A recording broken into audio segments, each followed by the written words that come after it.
San Francisco Water Department engineer Hui Lu, who is a Falun Gong practitioner, said that he has been representing Falun Gong to apply for the Chinese New Year parade for several years, but the application has been repeatedly denied.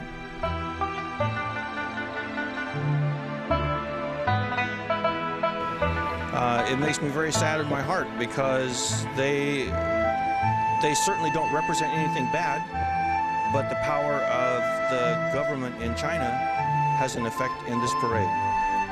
The fact that Falun Gong being refused to be accepted into the Chinese New Year parade caught the attention of San Francisco supervisor Chris Daly. My belief of the connections comes from my work as San Francisco supervisor on the issue, first with the introduction of a resolution in 2001, which met significant resistance from both the Chinese consulate, so the official representatives of China here in San Francisco, as well as representatives from the Chinese Chamber of Commerce, who seem to be working in concert against my resolution.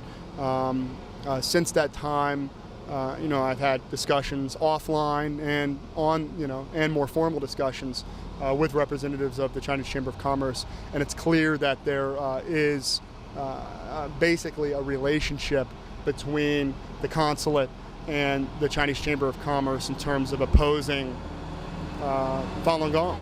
In 2005, Supervisor Chris Daly arranged Falun Gong practitioners to participate in the parade, sitting with him in his own vehicle, and decorated the car with Falun Dafa banners. In 2006, as the Falun Gong group's application is again refused, under the initiation by Supervisor Chris Daly, San Francisco City Government City Affairs and Community Service Committee held a hearing on January 23rd regarding whether the Chinese Chamber of Commerce refusal of Falun Gong into the parade counts as discrimination.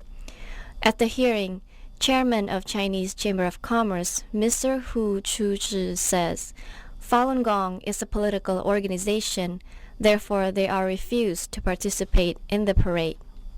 This lady is Rose Pak of Chinese Chamber of Commerce, who's 57 years old in 2006. The LA Times calls her the Dragon Lady of Chinatown. This is a booth set up by the Chinese Chamber of Commerce in 2006 Chinese New Year Street Fair. On the surface, it is to sell raffle tickets, but on the same table is a sign in Chinese for gathering signatures to oppose Falun Gong's participation in the New Year parade.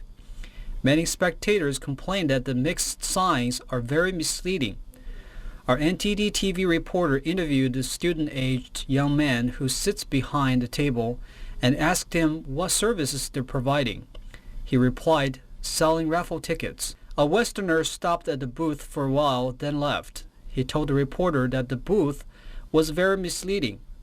He thought they were asking people to sign their names for the raffle drawing until he read the signature form carefully. And you think, oh, you're going to sign up for a raffle, and they don't even you have to move the paper to see what it is you're signing, and you see it's a petition against the Falun Gong, and that's just wrong. They organize this parade, but even Chinese people can't participate. This is very unreasonable. This Chinese Chamber of Commerce is controlled by the Chinese Communist Party. It is not right. They enjoy the freedom here. They enjoy the legal system in America. But they don't allow others to support their fellow Chinese in mainland China to obtain the same freedom. This is wrong. I didn't sign it because when I read it, I saw that they're not letting the Falun Gong march in the parade, and I support Falun Gong. I think what they do is good. Falun Dafa teaches truthfulness and moral values. I don't understand why the Chinese Communist Party would slander and persecute Falun Gong. This makes me very sad. As Chinese, we can't say the CCP is always right, just because they are ruling China at the moment. Just like Hitler ruled the Nazi Germany, we wouldn't say everything he did was right. After talking to several Falun Gong practitioners who were clarifying the truth near the anti-Falun Gong booth, a lady immediately signed in her name on practitioners' petition to support Falun Gong. She says she was misled to sign her name at the booth. When she returned to the booth requesting her name to be removed, she was yelled at by the consultant to the Chamber of Commerce, Rose Pak. Rose Pak turned the signature form upside down and claimed it was their property.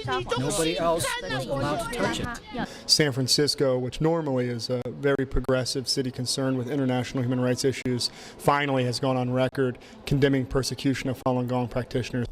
On January 31st, the resolution was passed in a 9-2 majority vote in the Board of Supervisors. Supervisor Ma, who was threatened, also voted to pass the resolution. As colleagues know, over the last few days, more than $20,000 in newspaper ads have been taken out against me in the Chinese media and the San Francisco Chronicle. If people continue to think that these attacks are an effective way to change the outcomes here at the Board of Supervisors, they are mistaken. This issue is not a politically convenient issue for me to take on. As the only Asian Pacific American on the Board of Supervisors, there is a higher expectation level, and many people in my community have urged me to change my position. However, I took an oath to defend the Constitution of the United States and the Constitution of the State of California, and I am fulfilling it with this vote today. At the same time, the San Francisco Chinese Consulate had twice published an announcement on Tsingtao Daily using the sake of Sino-U.S. relations to pressure against a hearing held by Board of Supervisors.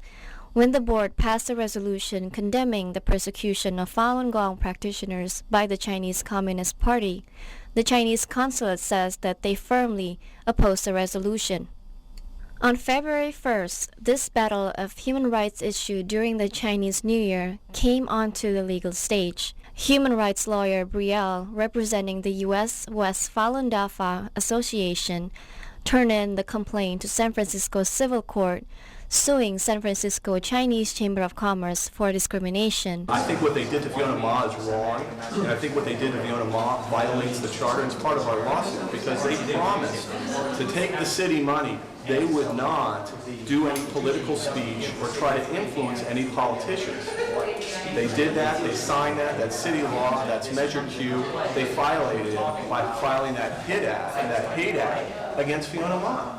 So that is part of our lawsuit. That's an allegation in our lawsuit as well. There's an issue regarding their refusal to give my clients accommodation. So yes, the complaint doesn't just deal with the parade. It deals with the fairs that they have in Chinatown, where they've been discriminated against because of their creed and their individual beliefs. On February 11th, the San Francisco Chinese New Year parade began amidst the controversy. Even though the Chinese Chamber of Commerce persisted in refusing Falun Gong's entry into the parade, Falun Gong practitioners, with the help of San Francisco Police Department and city government, were able to have a spot next to the parade route. They performed traditional dance and showed Falun Gong's meditation exercises in an effort to participate in celebrating the Chinese New Year. Unexpectedly, Falun Gong practitioners' performances became an attention spot for media and tourists. I think they're representing the country very well,